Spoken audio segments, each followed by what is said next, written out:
And then suddenly everyone would be like, okay, everyone just stop. Everyone stop for a second. And then they'd be like, there's a bear that way. Well, hello, I'm Russ Milheim from The Direct. Thank you so much for talking to me today about the movie. Yeah, of course. Hi. I really enjoyed it, so congratulations on pulling it all off. Thank Yeah. you. Thanks. Now, my first question is the topic of being an outcast is a common theme in this film, which definitely relates to your character of Lindsey heavily. Can you help, paint a picture about why that I is? think when I read the script, I related to a lot of what she was going through at that age and even before.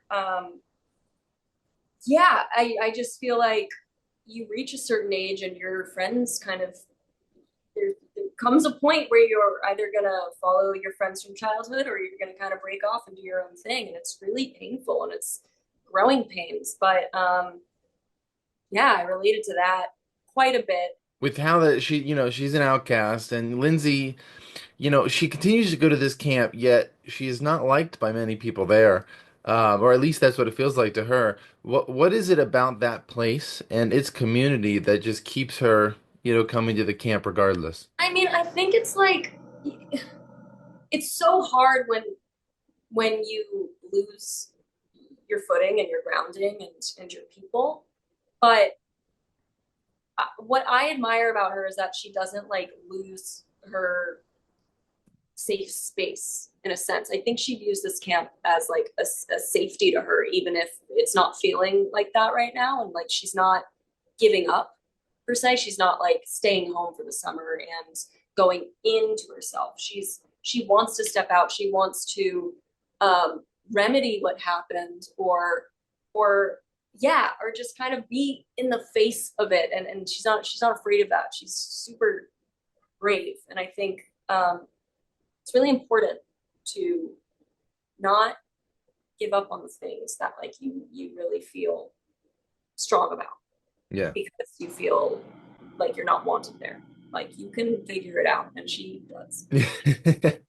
But when Jonah arrives at the camp, it seems like there might be a spark there, but it kind of quickly becomes clear that, something about him gets under Lindsay's skin.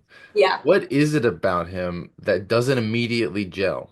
I think first of all, I think Lindsey is already like in this like headspace of just like not wanting to be around anyone and kind of yearning for her old camp life. And so when this guy comes, I think she for sure like has a crush from like the jump, most definitely, but doesn't want to like give into it and I think sees like his nonchalantness and his like lack of care for like the culture and like what's going on, and she sees that as like a threat, but I think she also like wants to rebel as well Yeah. and wants to like be like pessimistic and all of this. And but I think she, yeah, it's that classic, you know, enemies to lovers.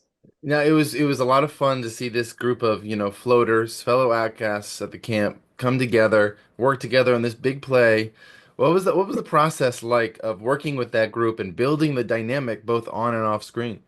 It was so fun. We were actually, it was such an immersive experience because we were actually on a summer camp um, and living there in like the counselor rooms. So we all had en suites, which was great. But we it was 6 bedrooms in this one block, and we all shared a hallway. So each night we would just hang out in the hallway.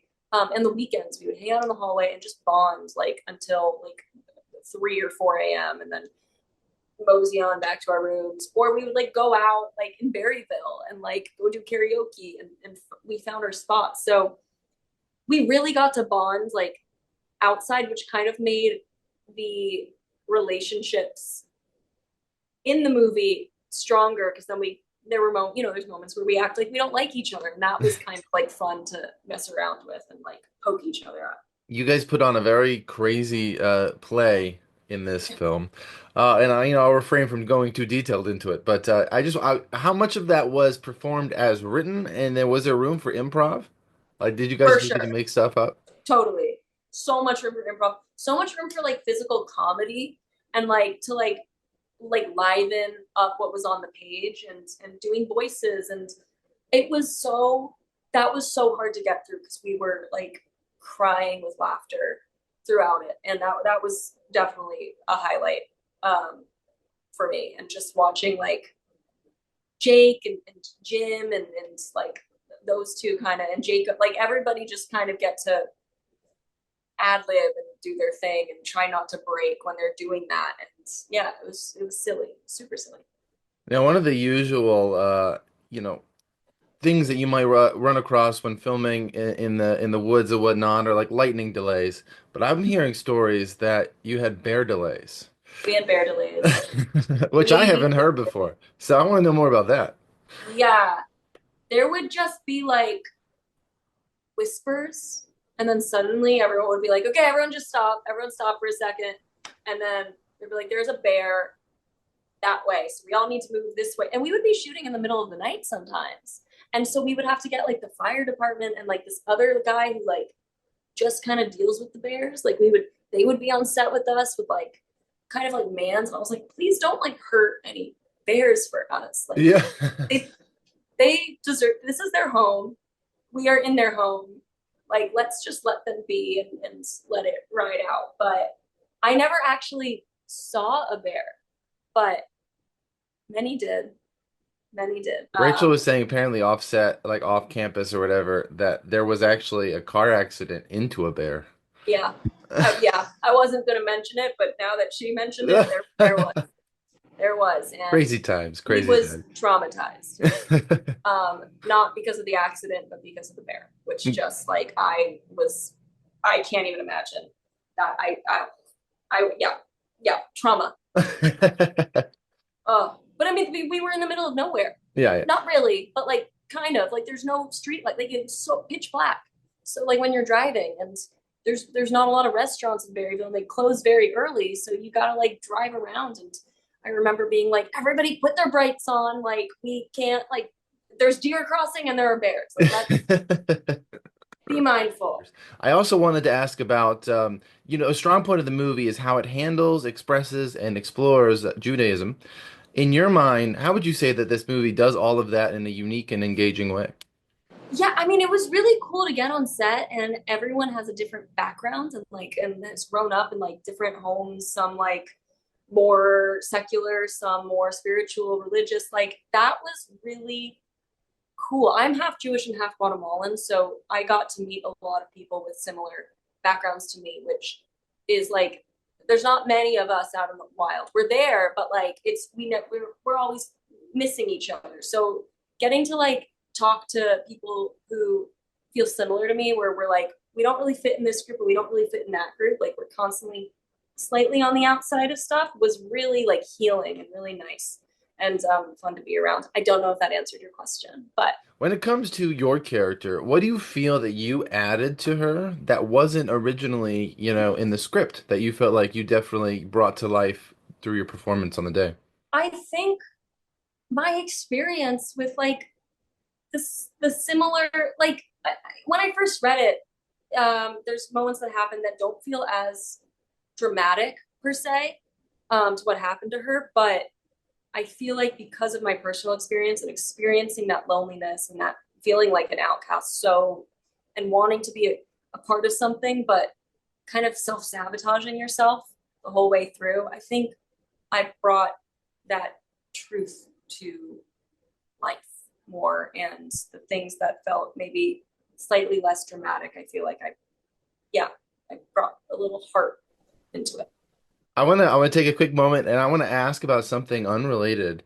The Resort. I absolutely loved that series and you were great in it. And so I wanted to bring it up just because of how much I loved it. Yeah. Um, what are the chances that one day we get to see the story of Sam and Violet continue? Oh, Come on, I where's it at? know. I know. Look, I mean, there was an idea. It's just life had a strike. Like there just a lot of stuff kind of came and went. But you know what? Who knows? Can you Maybe tease anything I about got what it. that idea was? I'm so curious. I can't. I can't. Oh, I'm sworn to secrecy, but I know I got to talk to Andy about it. I got to talk to Andy CR. I got to get him on the phone and be like, "What are we doing?"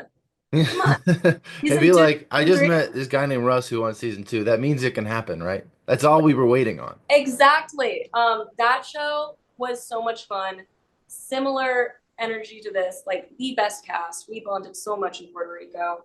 Still in touch with like every one of them. I see Skylar quite a bit. Like they are like family to me. And yeah, that was a really, really special show.